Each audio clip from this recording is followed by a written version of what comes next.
The story begins with our main character, who is on a quest for a certain book in a library, a book that is sealed by magic. He attempts to break the seal using his own sea seal. At this moment, the seal on the book begins to dissipate, revealing a drawing. Suddenly, a beautiful girl startles our hero. Our hero's name is Hilo. The girl comments on his long search and gives him only 10 more minutes. As Hilo persists in his perplexed quest, a large black snake unexpectedly appears and lunges at our hero. Hilo anticipated this and swiftly jumps aside. He then tries to analyze the origins of the snake. Was it black magic or illusion magic? At that moment, footsteps are heard in the hallway. The snake lunges at Hilo again, and he realizes that since it can cause physical harm, it must be a summoning magic. But where did it come from? The beautiful girl, who has the ability to walk through walls, and therefore could be logically deduced to be a ghost or something similar, warns Hilo about the inspector in the corridor. Peeking into the reading room, she is stunned to see the black snake. In this moment, Hilo, reciting a spell, creates a massive hole in the snake's skull. After that, with the inspector approaching, Hilo casts another spell and vanishes. Next, we see that the action of the manhwa is set in a country called Ashura.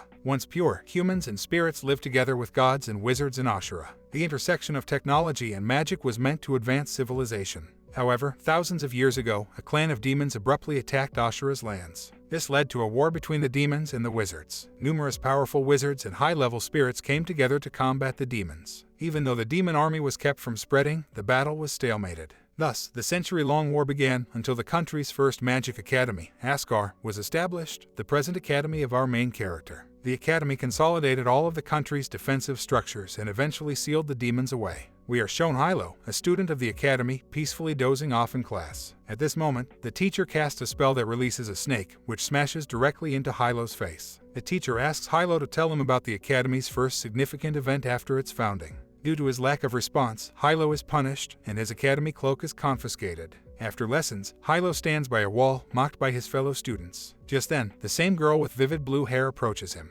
We learn that she is Hilo's spirit partner. Her primary mission is to protect her friend no matter what. It is also not hard to deduce that Hilo is related to Poseidon, given that he is the only active holder of the sea title. Hilo tells the girl that the seal he saw disturb him. He has seen this sign before on a sealed book in Grandfather Heia's collection.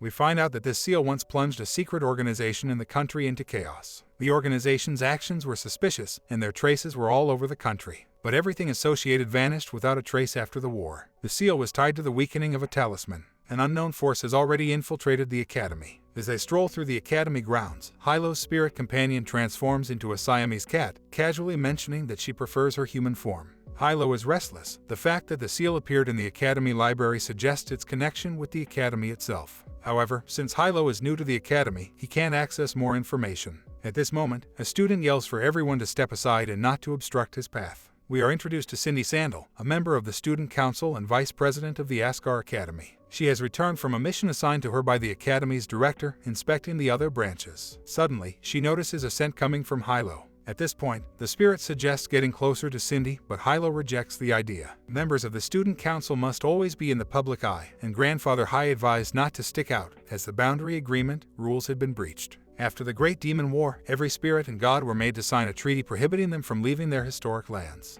And Hilo, a human who became a god, is an accidental loophole in this system. Cindy approaches him, having picked up his scent and recognizing him as a newcomer, and invites him to join her in the meeting room. We are shown a large table around which creatures in cloaks have gathered. They are playing chess, and at this moment, a snake that has been spying on Hilo and his friends slithers in. They discuss that Cindy has found Hilo, who had been hiding in the library. One of the creatures mentions that the Sandal family has caused quite a bit of trouble, but Hilo's scent has already been remembered and imprinted, so all that's left is to wait for when they will start battling each other. Upon entering the meeting room at Ashura Academy, Cindy senses an aura of the seal emanating from Hilo. That Hilo be a member of a secret society. For now, all Cindy can find out is whether Hilo has come into contact with the seal. We are taken back 3 days. An explosion occurs in the castle. 2 unknown figures in masks stand on a tower spire, laughing at Cindy. As we see further, it's possible that the Sandal family possesses magic spells related to lightning, as her accomplice launches an electrified chain at the unknown individuals in an attempt to capture them. This is interrupted by dark magic, and the 2 strangers flee. We are shown the academy again, where Cindy is talking to Hilo. She asks his purpose for visiting the academy, to which he replies, training and practice of magic. Cindy doesn't believe him and speaks to her accomplice, Victor. Victor traps Hilo in a high-level magic barrier, and he finds himself entrapped. Cindy, using her power, releases magic from her wand, creating golden knights in armor, crackling with the energy of lightning.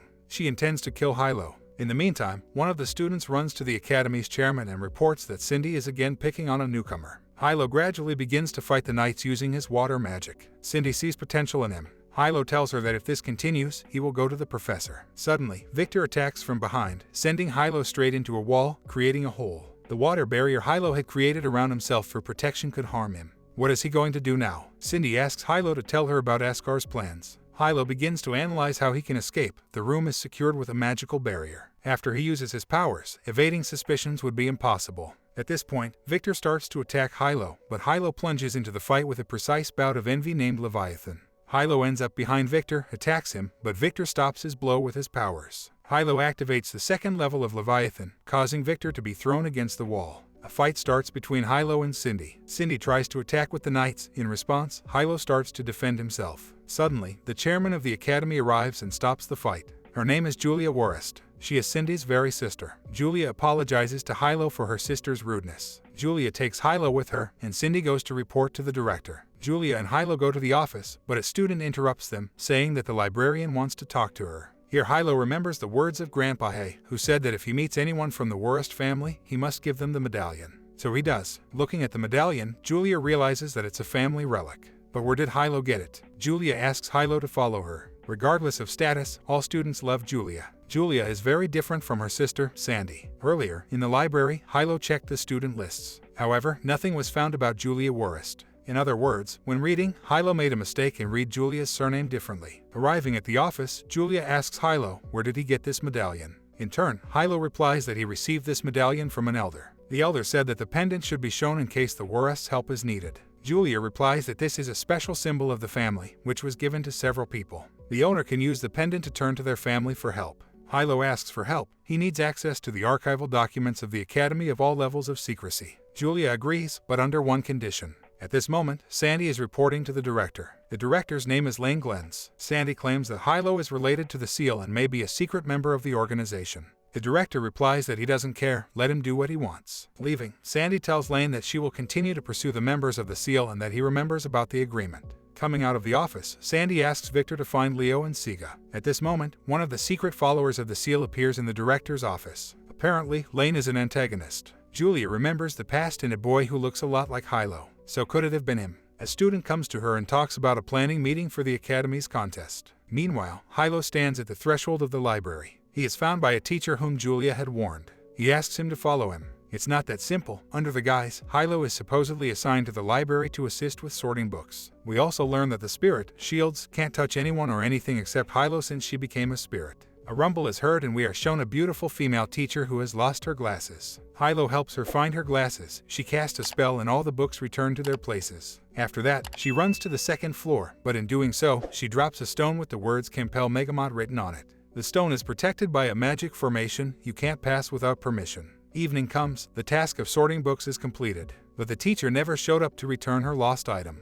Hilo and Shields wait for her near the library. Shields says that she may have left through another exit and can be returned tomorrow. A sorcerer from the organization watches all this. On their way to the campus, Hilo and Shields run into Leo and Ziga, two second-year students from the Flame faculty. Leo and Ziga attack Hilo, but he is not up for a fight, he runs away. After running some distance, Hilo notices the heat of the flame behind him. The supreme flame elf, Jukeiro. A strange thing, how can Jukeiro become a human elf if he constantly serves the circle of the black flame dragon? In the end, Leo and Ziga catch Hilo off guard. Leo releases lava slime from a magic wand, which almost touches Hilo. Hilo asks Shields to hide, but Shields doesn't like this idea. She asks Hilo to run with her. But Hilo made a decision, he will fight. Leo attacks Hilo with Jukeiro, but he deflects. Here we learn that this is a check on the unsealing of the seal from Sandy. Hilo has to show what he is capable of. After a short fight, a stranger in a mask appears. We are transferred to the small Askar theater, where Shields asks Hilo about Jukeiro. Jukeiro is the supreme flame elf, born of the ancient flame near a volcano crater. He feeds on lava, aggressive by nature. It collects fire through the upper hole and releases a fiery beam at the enemy. When the clan was defeated for territory, they started to serve the black flame dragon as payment.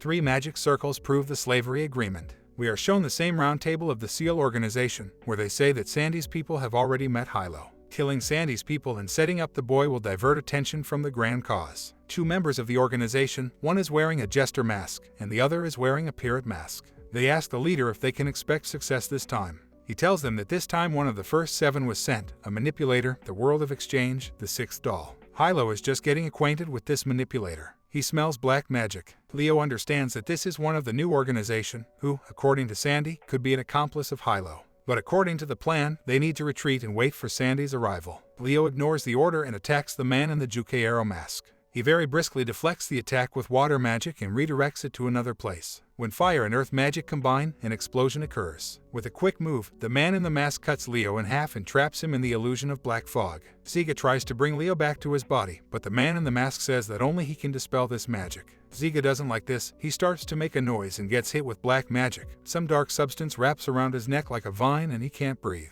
The man in the mask is already preparing to kill him, but Hilo throws himself at him with a sword.